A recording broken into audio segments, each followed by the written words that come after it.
We are good. We are good. We are good. I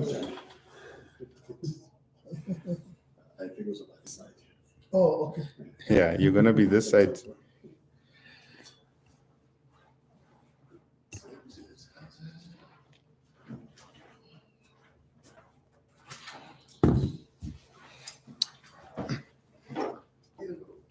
So what we're gonna do is you can wear these ones. Let me just ambush my people quickly. Guerrilla war tactics.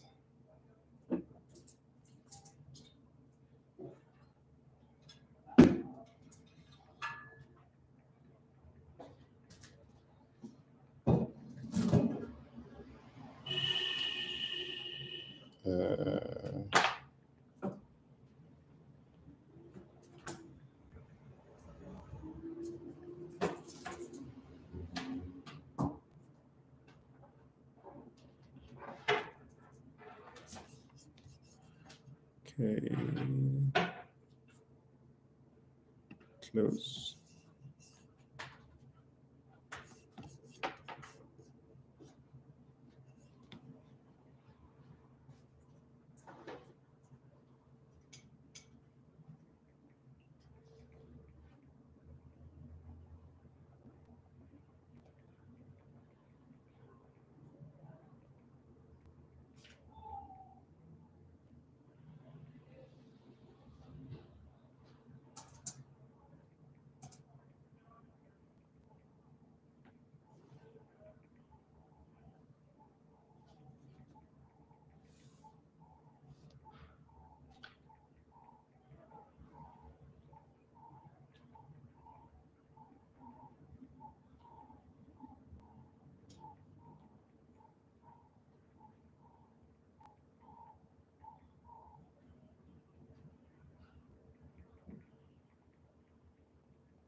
Luke, if I still hear it a little bit, it was gone. Okay, now it's better. Can you hear the background? It is. Yeah, now it's better. Now it's better.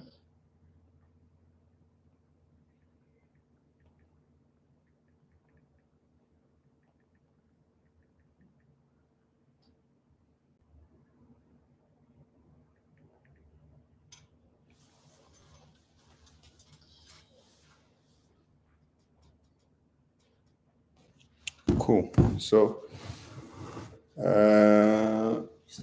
yeah, just close the door in case in case what's her name? I just closed the window, not the curtain. Yeah. Let me take off my jacket Yeah. so that I don't feel. You don't heat up. Should also bring a bottle of water because as you speak, you're gonna need. As you speak, you're going to need almonds. Yeah, sure. Do I still sparkling? Let's do sparkling. So we're gonna have a conversation. Yeah. We're gonna go live. We are live, but we haven't spread the word that we are live, so we are still safe. Okay, so let me just adjust your mic. You're gonna have to come into. Okay, this one was just up here.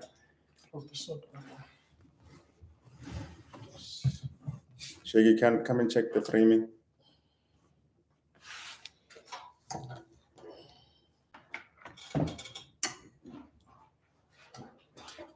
Yeah.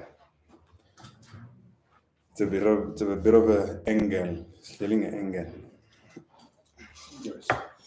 I think we'll talk, and I'll always look in and look towards you. But I think the mic is fine. The mic is fine that way.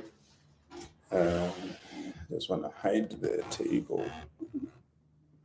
Shaggy, you need to check again. I'm trying to hide the table.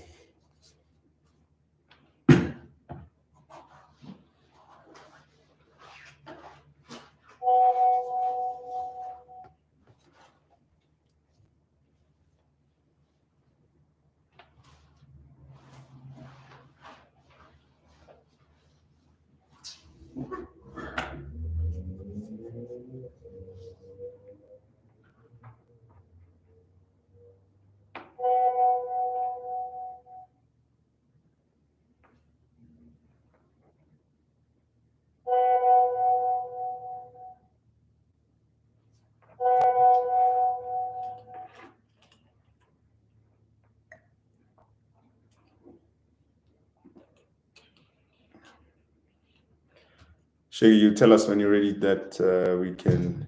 No, you tell me when you're ready. Okay, cool stuff. So we're ready, and we're gonna go in and start. I'm just gonna say hello to the people. Let's see. Hello. All right, perfect. Mr. Madolo, welcome.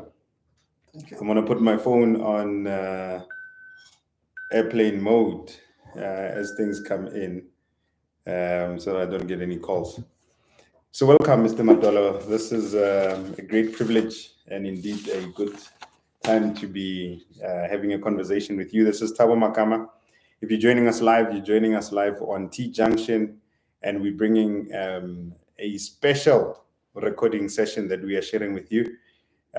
We will make the recording available on Monday to the rest of the people, but then we've just also published on our YouTube Live. If one is available, you can join us. And I see someone has already joined us on the YouTube Live.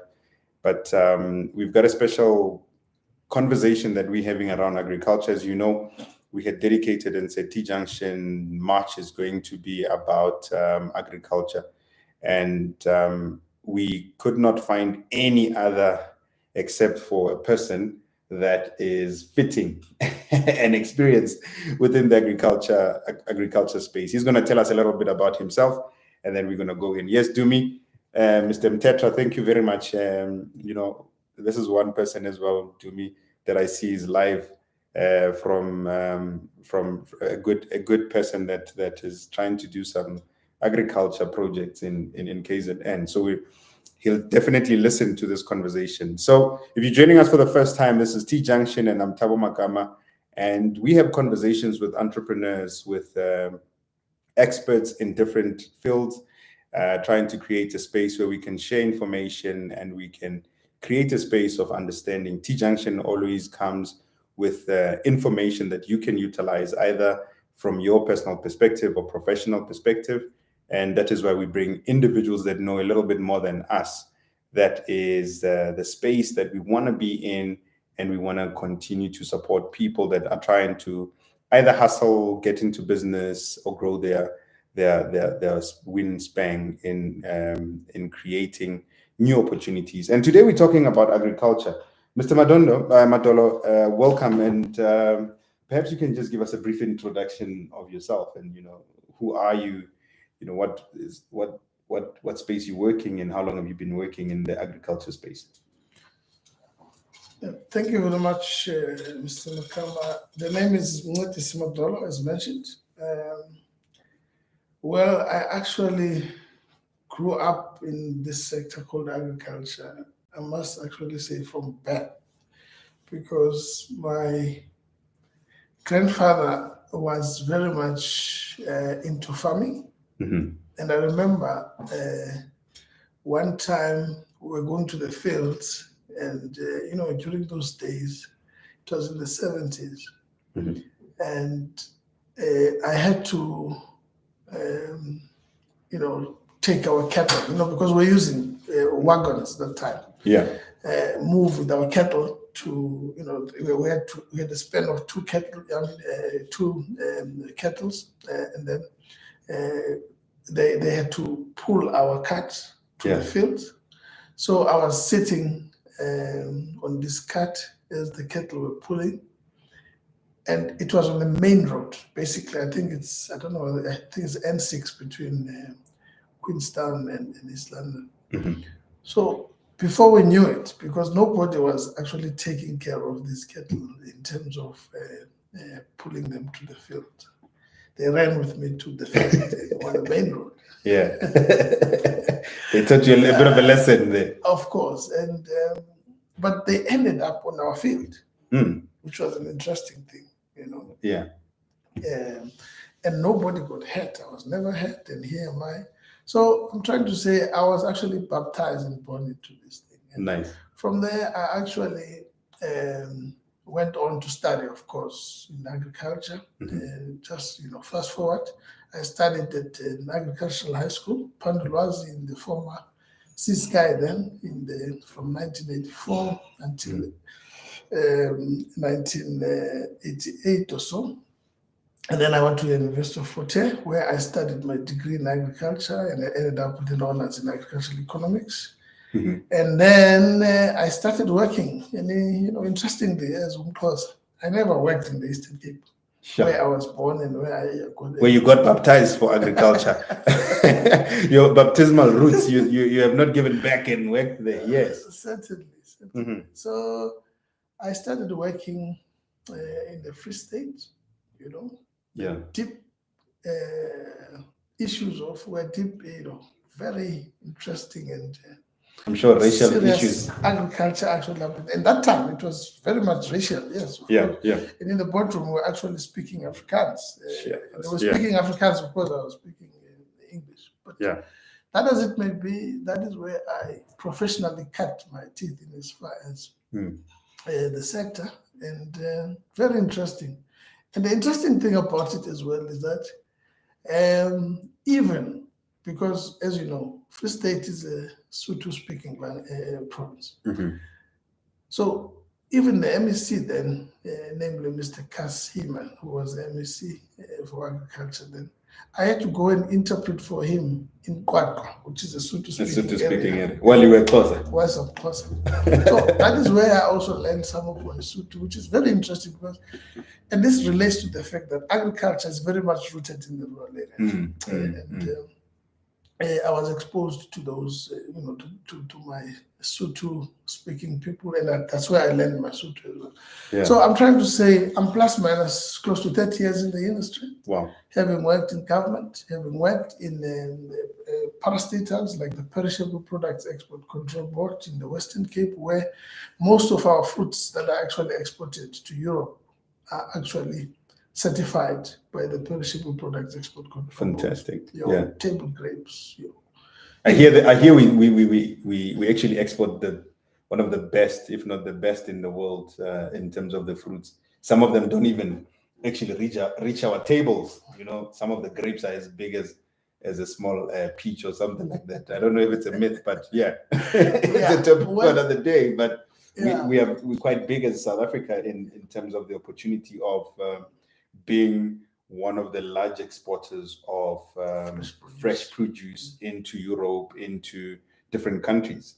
Of course, yes. And I think Western Cape is doing a lot on that. And having worked in that program, I can confirm that it's really true that most of our best fresh produce, your apples, your pears, your peaches, your table grapes, etc., are actually for export. Wow. Some of those that we get ourselves are not top quality as compared to the export ones. So even if we go to Woolies and we think, we're buying top notch, that's a topic for another day. No, fantastic.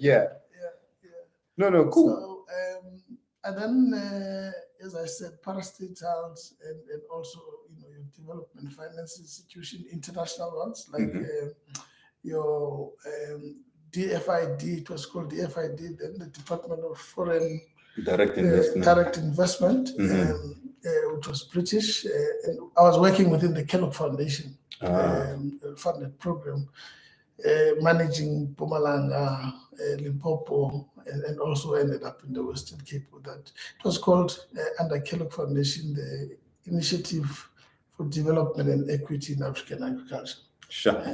So there's been a lot of things happening around the agriculture space and trying to get farmers and individuals, funded and grown. And I want us to delve a little bit into that. I mean, given your background, it's well understood the fact that you have been in the space. You totally understand what we are looking at. You totally understand the landscape. You totally understand the funding and more of that.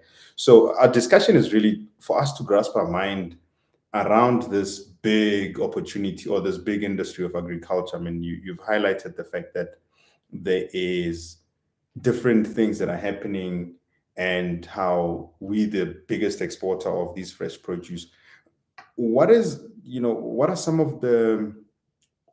involved actually in total in the value chain of agriculture? Do you think a lot of people understand this particular thing in terms of is agriculture only about just the plants, the produce that we take out to take overseas? Or is the value chain bigger than me and you or some of us know? Yeah, that's a very interesting question. And I think this is one thing that we need to expose, especially our youth about, because the value chain of agriculture, upstream and downstream, is very complex. And therefore, it also informs the opportunities that are actually there. Yeah.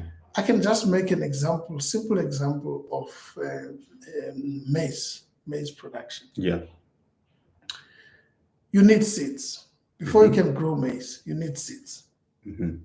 And of course, what that means is then upstream the value chain of maize, you need to have people who are actually, or entrepreneurs who are in the business of producing seed, quality seed. As we speak, we've got big companies in this country that are involved in that space. Your Panas, your Pioneer Seeds, and so on.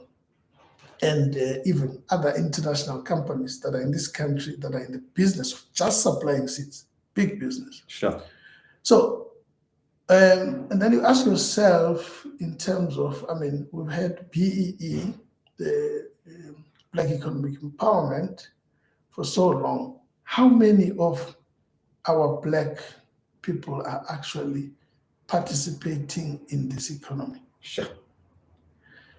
Now, and there's billions of friends, the agricultural sector. Now, so upstream, you've got your as I say, the seeds. You've got the people that are actually supplying the chemicals that are required to kill the weeds and so on, fertilizers for soil nutrition and so on. So upstream, there are those opportunities, and therefore, and that's the biggest question. Why don't we have the youth specifically, who are chemists and so on, who can actually play, within the space of supplying chemicals within the industry, in the space of supplying fertilizers, manufacturers, and owning, some of these, business opportunities. And you go downstream the value chain as well. And therefore, you've got to produce the maize and so on.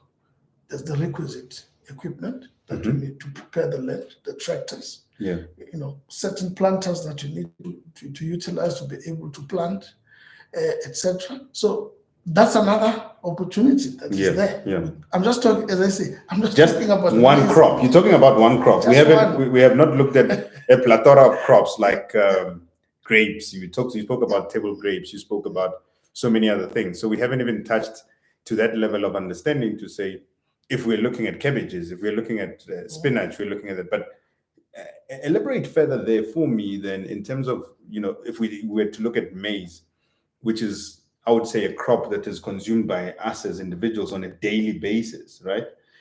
Do we fully, or have we fully immersed ourselves in the understanding of what it takes to actually participate in that? Because it's good to understand that there is a value chain.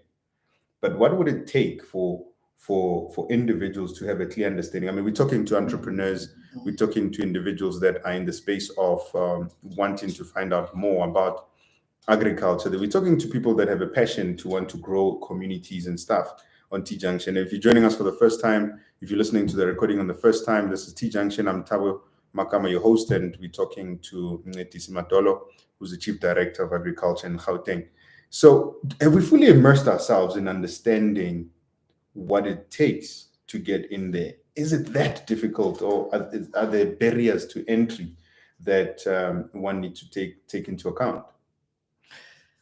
Well, Thabo, I think, again, very interesting question. I don't think so. I think the only thing that we are, and I think this has been mentioned in the highest offices in our country, presidency, even with our premier, that we are not good in actually telling good stories about agriculture, for example, and the opportunities that are there. So we need to communicate more on these things and make sure that the requisite opportunities in the sector downstream and upstream, all the value chain, we can call them, your grains, as I mentioned, maize, your horticulture, your piggery, your poultry, etc., the livestock.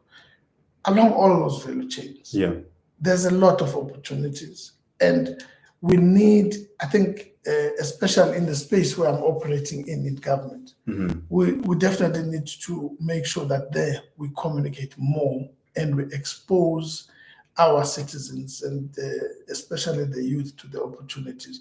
We do have, talking about where, the cap that I'm wearing is in the department, we do have programs that we have whereby we actually train the youth and so on in this, with the requisite skills that are required to be able to participate. But I think we also need to do more in making sure that, we used to have, when I was still at school, high school, I remember very well, I wanted to be a veterinary surgeon, for example, and it never happened. But how I got interested in that was because of the career guidance that we got at school. So these things need to start from there as well. At the school level. At the school level, so that the youth at that level and the kids understand that you can make money. You don't even have to, I'm not propagating that people don't need to go to school. But from a little garden, you can make money in your own community, selling vegetables, That's true. So I think, yes. And we're going to touch on that because, one of the examples that I want us to look into is how have others, really become innovative, but we're going to touch on that. So in line with that thought, to say we're not communicating enough, people are not probably aware of the low-hanging fruits, with no pun intended, of agriculture's opportunity of starting something and earning in the first instance without going to varsity.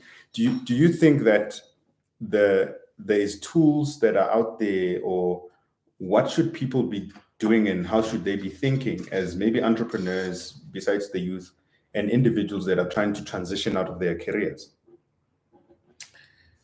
Well, I think one of the simplest things to do, if you are driven, and you're passionate about something, you'll be able to do and achieve something out of it. Because I'm saying this thing because, as I mentioned that, firstly, if one wants to or is interested to take part in the economy of agriculture, at least it's important to make sure that you are acquainted yourself with what is happening within the industry. Of course, these days you can Google things and so on. But also ourselves within government as well, where I'm working, there's offices all around the province, whereby people can just go and ask. I want to, for an example, grow spinach. I want to grow beetroot or whatever it is. How do I do this thing?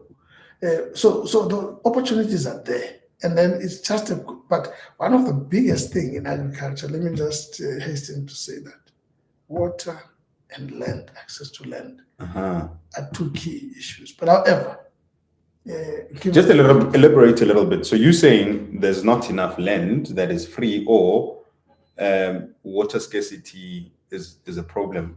What is the challenge there when you're saying those two things are a big challenge to many people, and maybe it's a discouraging factor for some of the people? Yes, remember, and that's a fact, it's a historical fact that most of the land is in the hands of the few in this country. And most of agricultural land, for that matter, prime agricultural land, is in the hands of the few. However, so fertile land where? All right, perfect. Now, because as you probably know, the reason I'm saying this, most of our fruit production happens in the Western Cape. Most of our grains production happens in the Free State, in Mpumalanga and Northwest. And you can clearly see from there that there's certain areas, and of course, if you talk about livestock, some of the best, and I can call it organic, goat and sheep and cattle farming You can find them in areas like the Eastern Cape. So that on its own tells you that in terms of what can be produced where in this country, a lot of work was done before, a long time ago, through the Agricultural Research Council and so on. So we know what can be best produced where in this country. And that being the case, so it's important for one to know exactly, given the agroeconomical conditions, ecological conditions in the country, what can be best suited where. And then if you know, because as I say, firstly have knowledge about what you need to do. And then you can, for example, you can't say you want to grow your table grapes for exports in the middle of Johannesburg. Where will you do that? I mean, or Limpopo for that matter. Limpopo for that matter, Of course, Limpopo, if you talk avocados, you talk bananas, it can be macadamia and all of that. So there's, deciduous fruits are mostly produced in the Western Cape, And is it because of the water availability, or the soil or land that's available? Well, we're talking about land and water in the sense that it doesn't matter what you need to do. If you are producing in open land, you need land. And therefore you also need water. So those two are important. However, there are also regulations in terms of access to water through the Department of Water Affairs, for example, whereby people need to comply to. You can't just utilize water. For example, in this country, most of our farmers utilize top quality drinking water for irrigation. Which is expensive. So we can't continue. In fact, I've learned of that this week only, that there are people who hold water rights in South Africa. Like, here I am, I'm Thabo, I own water. I own water and have water rights more than the government or the local municipality. Like, that for me was mind-boggling. And to your point, some people may be using drinking water to irrigate. You look at places like Hammanskraal and all of these other places in Limpopo who have water problems. But I'm sure a stone throw away, there's a farmer who is nicely, producing maize and other things using water from the stream that is, of drinking quality. But anyway, we'll jump into that some other time. Yeah. You highlighted a very important point around there was a lot of work done by the Agriculture Research Institution and probably the many other previous governments and owners to know where certain things are done. I just want us to jump into how some of the people have actually taken advantage of some of the things that have been put in place and have looked at the opportunities and say, okay, fine, I want to do agriculture products. I want to be an agro processor. I want to be a micro farmer that also exports some of my produce. Is there some of the case studies that you can think of that have gone from a micro perspective to becoming, international in how they, from a very small space, grew and become, exporters of products, even if it's not fresh produce, but it's products in the agriculture space? Yes, no, certainly. There are some of those. I can immediately think of an agro processor, for example, who's producing sauces and some sauces within Gauteng now that was supported, and I'm sure he's presently now also exporting to countries like Swaziland, Lesotho, and so on.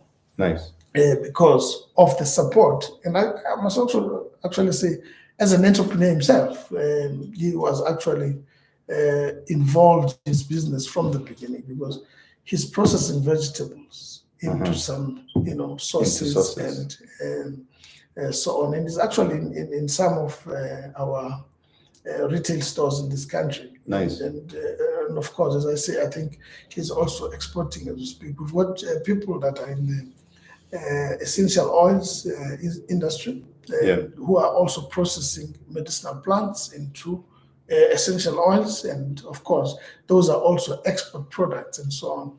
And what sort of help do they get in order for them to get to that level? I'll as mention, before I entrepreneurs? get there, I'll also mention one project that I'm actually very passionate about. Yeah. Farmers who are actually, black farmers who actually started from nowhere, who were supported in the Eastern Cape, for an example, who are presently exporting citrus to Europe. Nice. But however, having started from humble beginnings, the most important thing that we had to assist them with in my capacity way back then was to make sure that they comply to the international food safety standards and protocols, in the sense that even their pack houses had to be compliant to what is called, it was what was called Europe GAP then, but it's called Global GAP now. Yeah. Which is basically GAP meaning good agricultural practice. We had to make sure that you spray with a particular chemical, you practice good agricultural practices on your fields to make sure that you don't employ children, Yes, and yes. even your laborers are actually taken care of in terms of the facilities that they need. If they're spraying, they've got to wear the proper protective gear and so on. So all I'm trying to say, I'm just mentioning those. In where I worked, for example, in Limpopo, in Mpumalanga as well, we established the cotton farmers. As you know, cotton farmers utilize in clothing. It's an export product as well. So the opportunities are there. And they're massive, massive opportunities, but it's upon an entrepreneur, because if you're an entrepreneur, then you're driven. You know what you want. No one must push you to do what you're supposed to do. I always tell the entrepreneurs, is like, if you don't know what you're doing and you think you're an entrepreneur and you start taking shortcuts, go back and then become employed. Absolutely. Yeah. Let's think about, for example, the maize I was talking about. Just between here and Zambia, we've got the same sort of climate in terms of the growing maize. Yeah. Right there, there's export opportunities within the maize industry itself. Your seeds, your chemicals, your fertilizers, even your equipment that is actually needed. Yeah. So opportunities are there. And it's a matter of really going for these, especially, as I say again, within our youth. And then we've got policies in this country, for example, that are supportive to everybody to make sure that they take part in the economy, especially the agricultural economy. Fantastic. So this is Thabo Makama. I'm with Mncendisi Madolo, who is the Chief Director in the Department of Agriculture in Gauteng. He's visiting us in his personal capacity, telling us and sharing wisdom after more than 30 years of working in the agriculture space, and also having come across a lot of entrepreneurs that are working in the space. And we're sharing on ideas and also findings in the space in terms of what are the opportunities that exist. We've looked at the different challenges that are there, but also opportunities. And I want to really become relevant in terms of the time that we're living in. You touched on water and water scarcity, but I think there is a very bigger, broader global challenge that we're facing, right? Which is climate change. And because of that, I was talking to someone yesterday who is selling to SPAR, selling produce to SPAR, and some of the what they call expensive crops, such as your what do you call these tomatoes? Cherry tomatoes and cocktail tomatoes. And they highlighted the fact that due to the fact that there is climate challenges, some of these retailers and buyers, global buyers, they no longer look to traditional purchasing or traditional farming practices. They want to see people doing different things so that there can be a guarantee of the produce that they're buying from you. So what have you seen in terms of some of the things that are happening in terms of smart farming that is very important for those that want to go into agriculture to look at? No, thanks for that. I think, yes, as we all know, there is this trend whereby a lot of people are now inclined towards consuming, organic foods, because that is related also to their health and so on. And it's a big opportunity that is also there, because, and I must say also within our government, we do have a program called Land Care, because that program also promotes the fact that as much as we are producing on the land, make sure that it is going to be productive for generations to come. So make sure that you don't take off the land the nutrients that are there, all of it, and not replace them. So that there's productivity going forward. So we do have that program, and it promotes, amongst other things, conservation agriculture.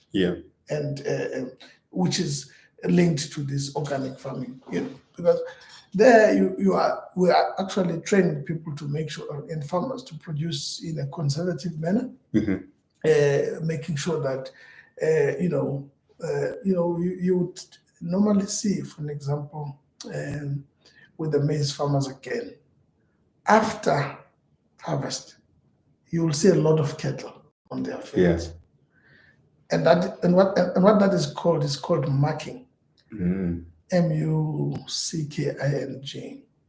Basically, those cattle will be, cleaning up, eating whatever the stubs that are actually left from maize, but they also, leave their waste on the land, which is organic, fertilizer, which is now fertilizing the land. And during now the preparation of the land, all that is put into the soil, and it's also contributing to the fertility of the soil. So this method, I'm just mentioning that as one example, but there's others whereby people would actually utilize, for an example, chicken waste on their fields to make sure that they also fertilize their land. And a specific one, we do have it in Airport, whereby one gentleman and others who are in aquaponics utilizing, for an example, the fish and fish waste to fertilize his vegetable that is growing for one of the retailers, big retailers in the country, who are actually into organic farming, and how they grow and make sure that this is organic is in the sense that their aquaponics is linked with their fish farming, and the water circulates, and then the fertigation is is within the water, and the plants grow on some medium which is placed on top of the water. So there's no soil involved there, So you save the land, but you're able to produce the food. You're able to produce the food. The fish is also being produced, and its waste is also used to fertilize the vegetables. It's organic as they come, and then they sell to one of our big retailers.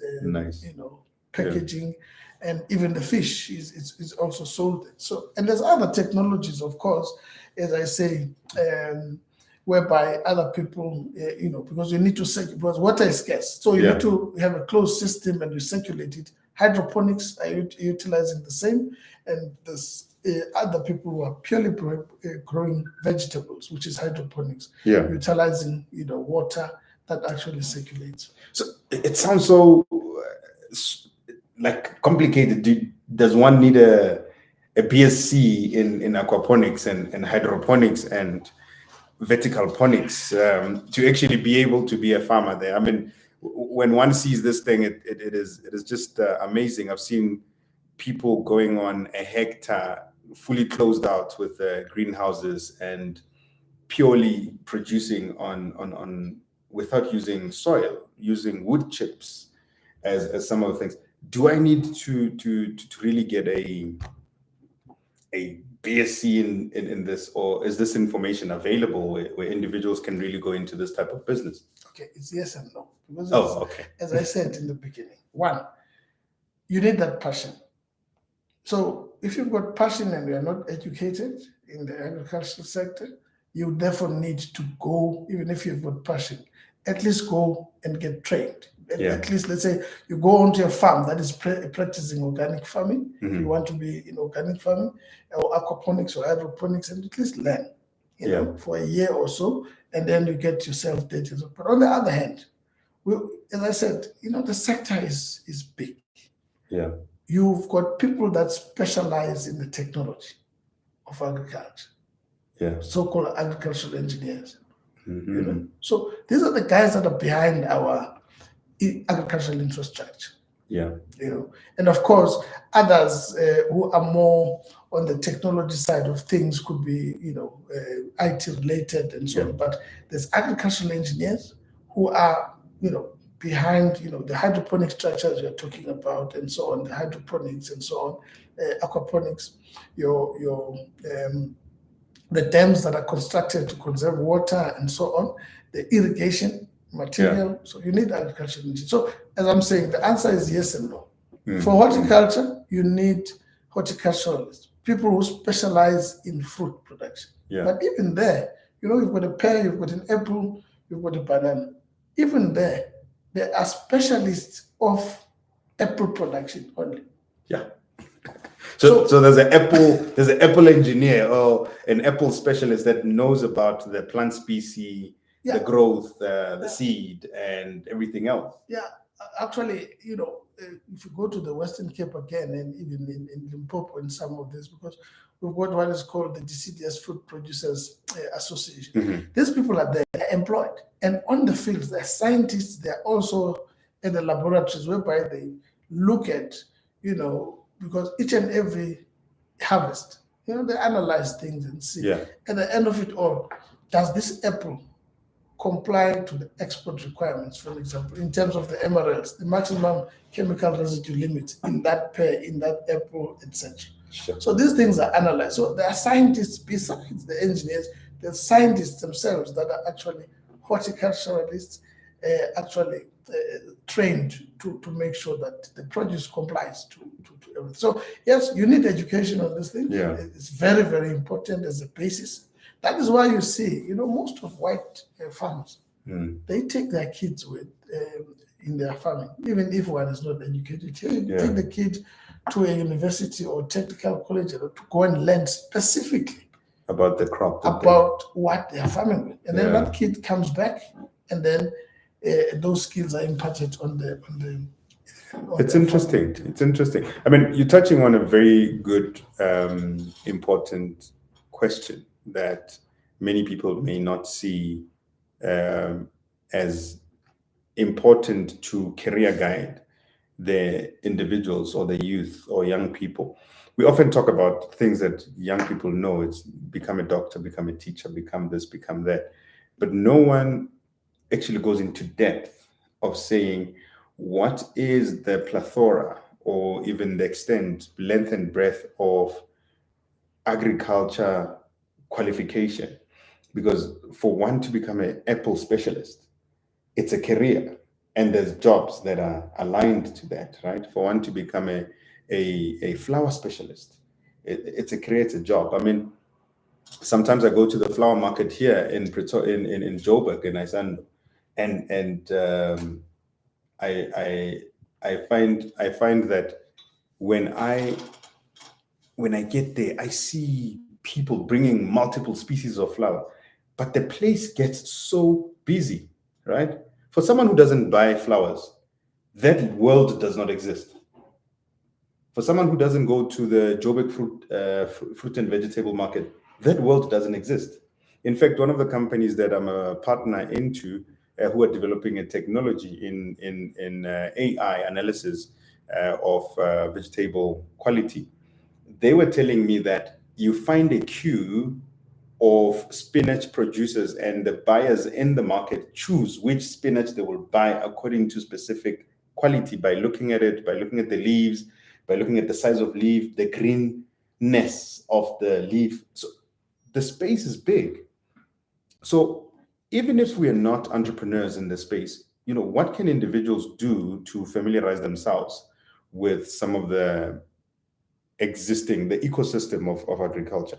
And I think there's also a question around what help is there for women who want to be in that particular space. Yes, I think one of the things which we are also doing in the province is organize market days in various areas in the province.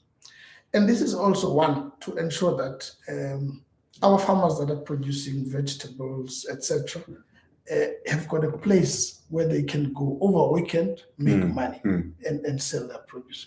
There was one in Tembisa. Absolutely. Yeah. There was one in Vereeniging, and the one which was supposed to happen in Tembisa was postponed because of the shutdown. Yeah.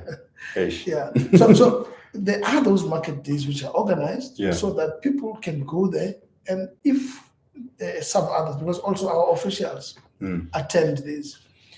If people who are interested in whatever commodity or crop, they can explain to them in terms of how they go about producing whatever they want to produce. So we organize those, but also over and above that, people must also attend conferences that are actually organized on this, or even farmers market days. There's what is called annually. Yeah. I think it's during or just after the harvesting of maize in the Free State. It's called NAMPO. Yeah. National Maize Producers Organization. This is where you see the who's who in the maize industry in this country. Sure. Farmers actually, come there in their choppers, not driving, they come in their choppers. Not in the Range Rover, in the Range Chopper. In the Range Chopper. That's when you see money, right? There's money and there is money.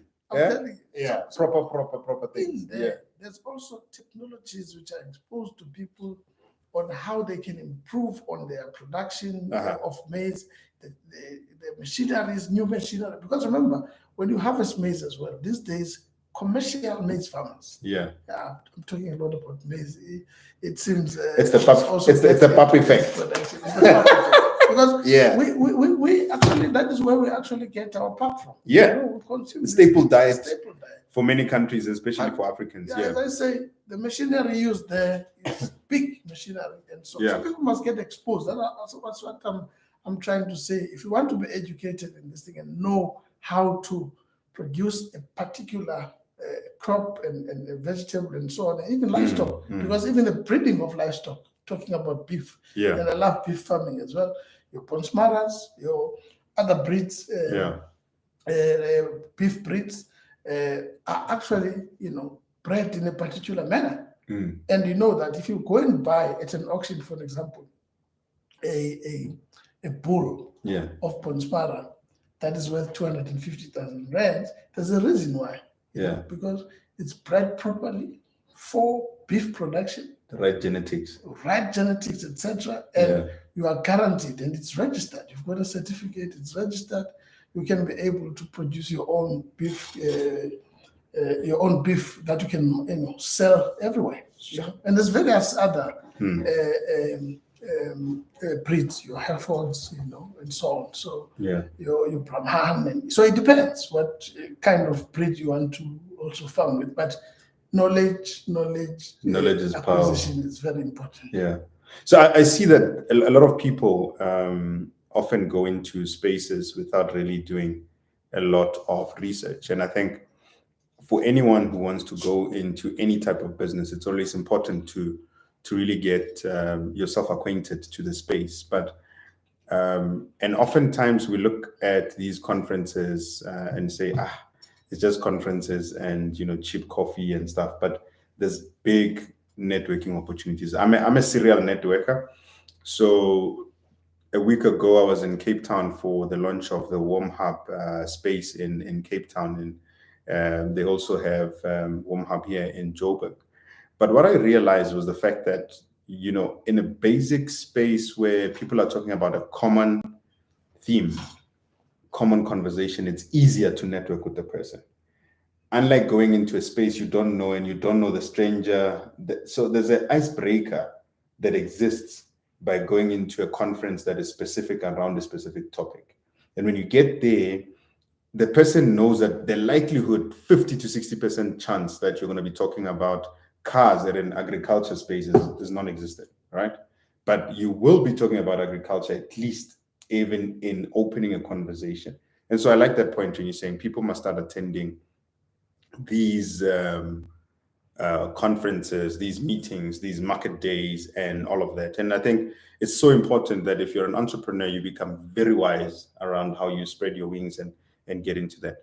This is Thabo Makama, and if you're joining us for the first time listening to the recording, this is T-Junction, and it's a very informative space that we've created for entrepreneurs, for individuals who want to go into different spaces. We bring about experts that come and tell us what is it that we can do, how we can grow, and how we can really make a difference in our specific spaces. Today, I'm talking to Mncendisi Madolo, who is the Chief Director in Gauteng.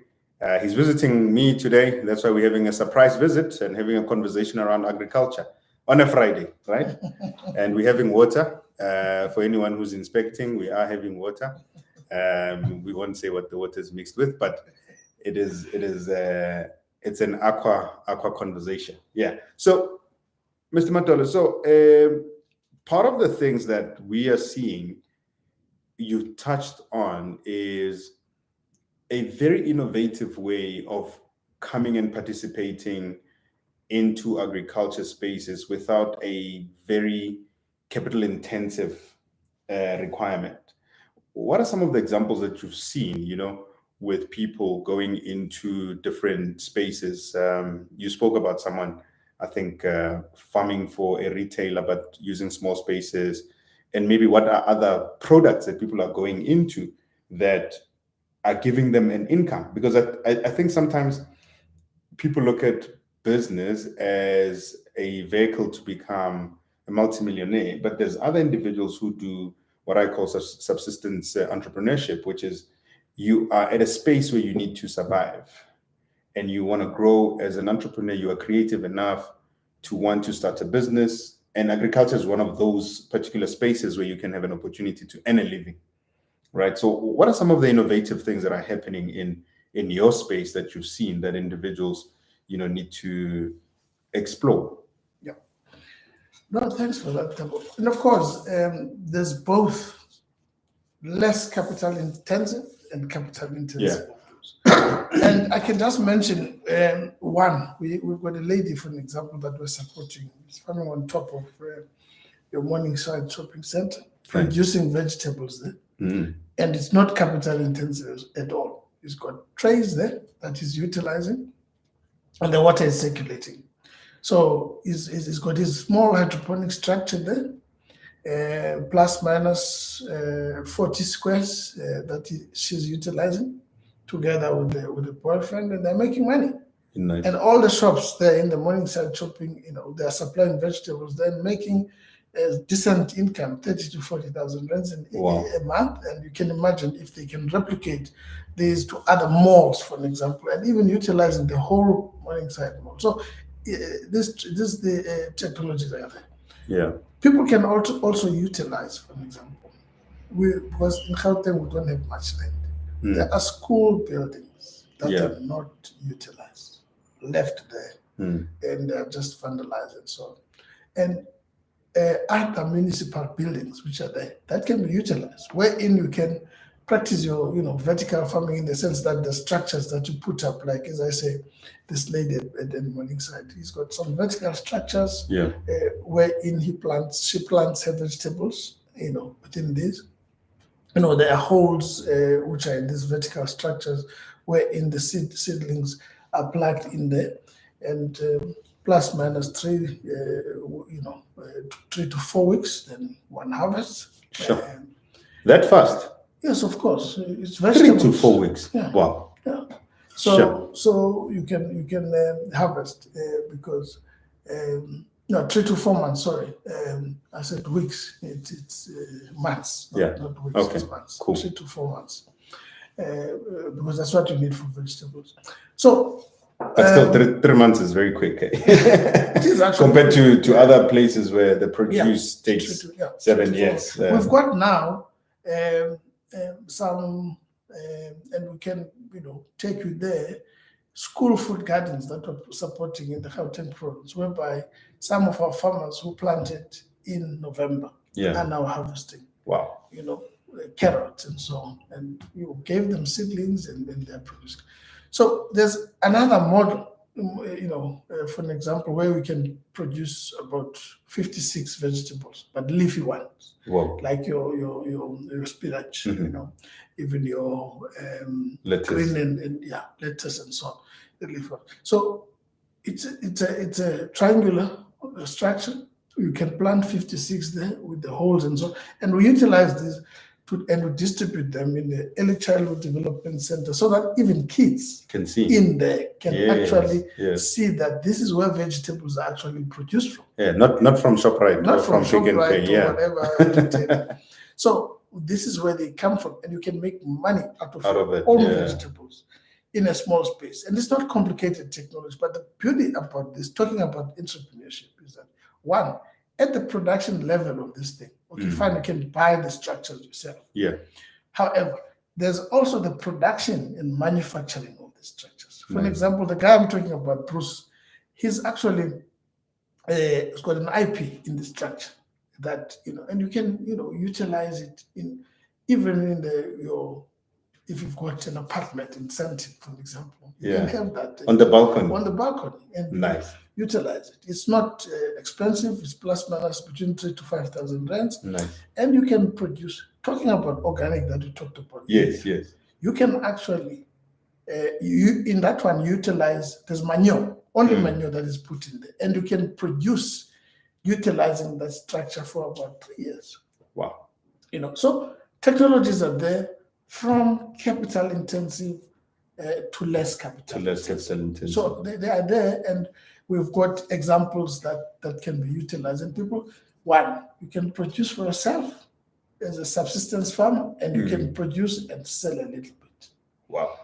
And what are some alternative products that people are going into, which traditionally we spoke about bons maras and all of those, but I'm sure there's other forms of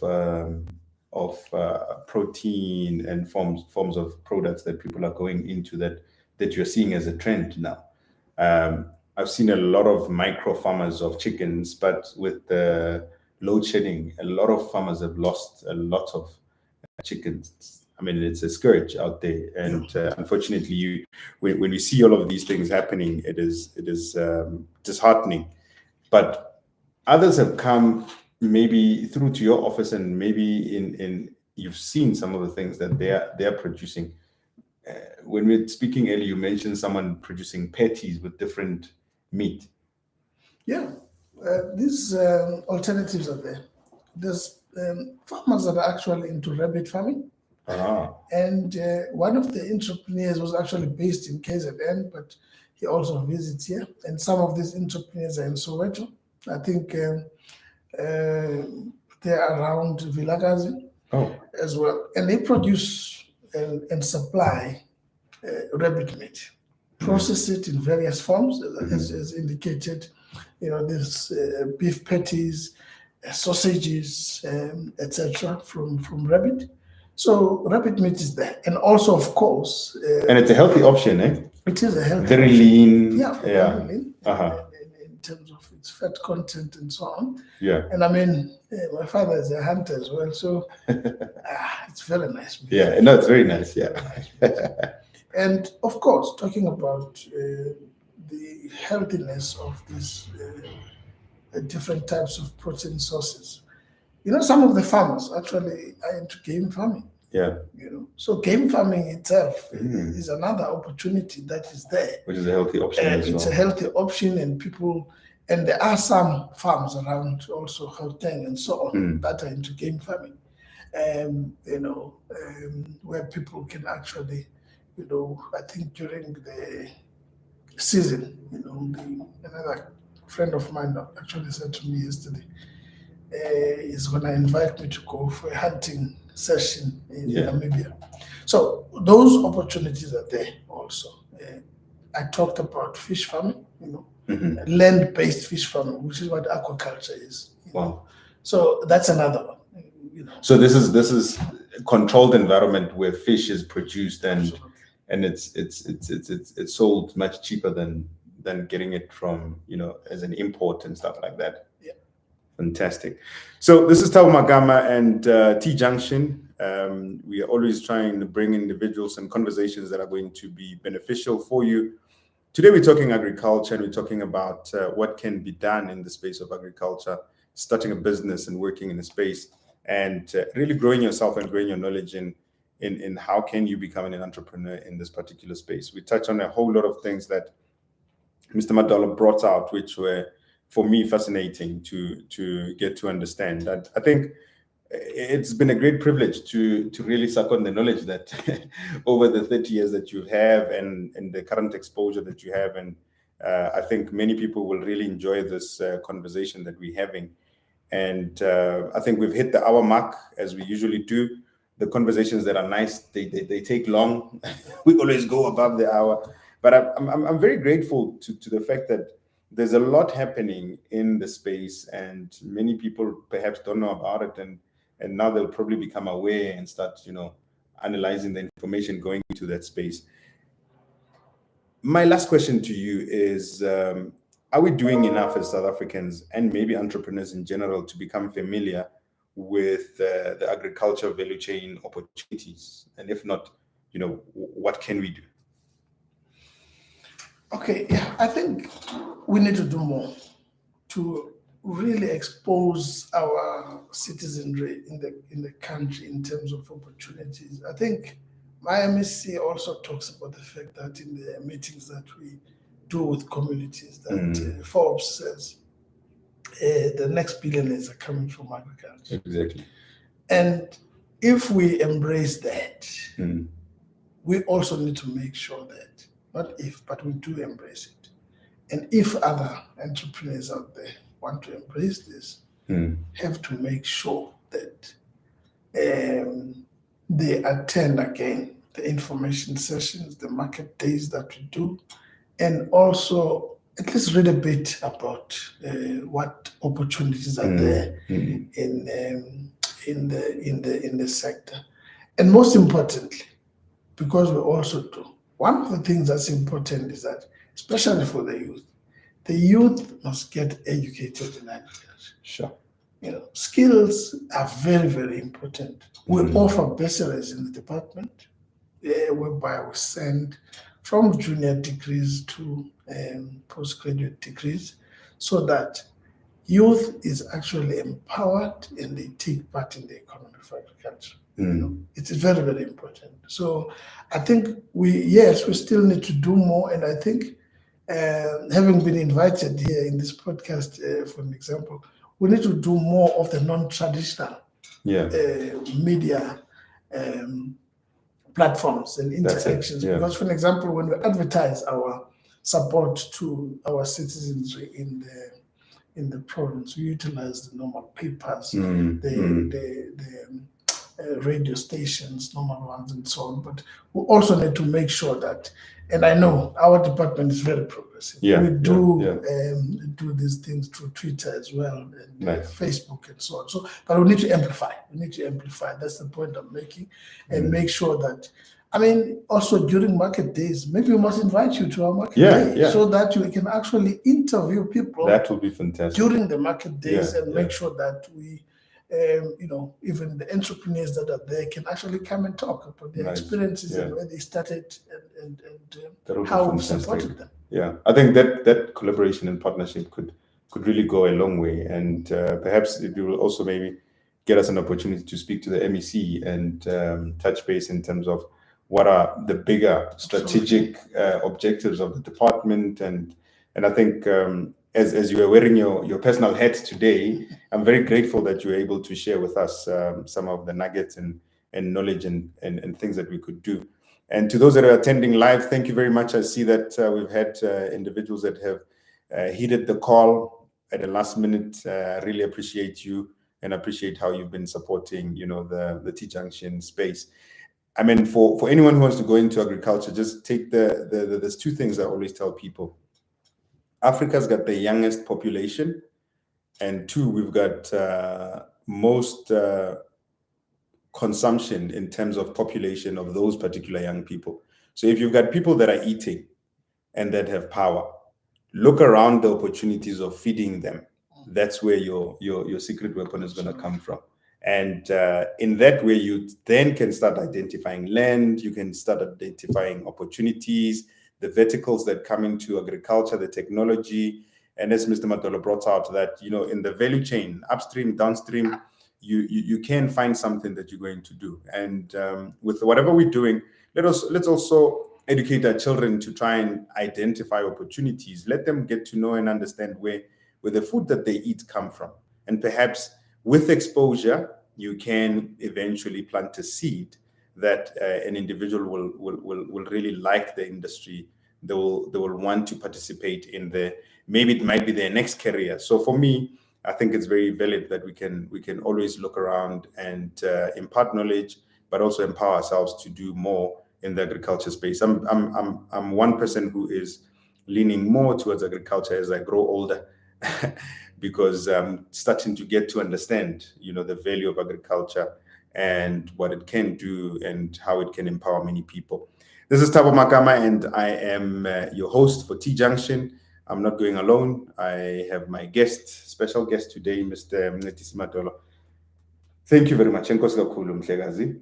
And with my producer, Lufefe, who's always doing a great job in making sure that everything else goes smooth. And signing out, Thabo Makama, T-Junction. Remember, we're always going to do this.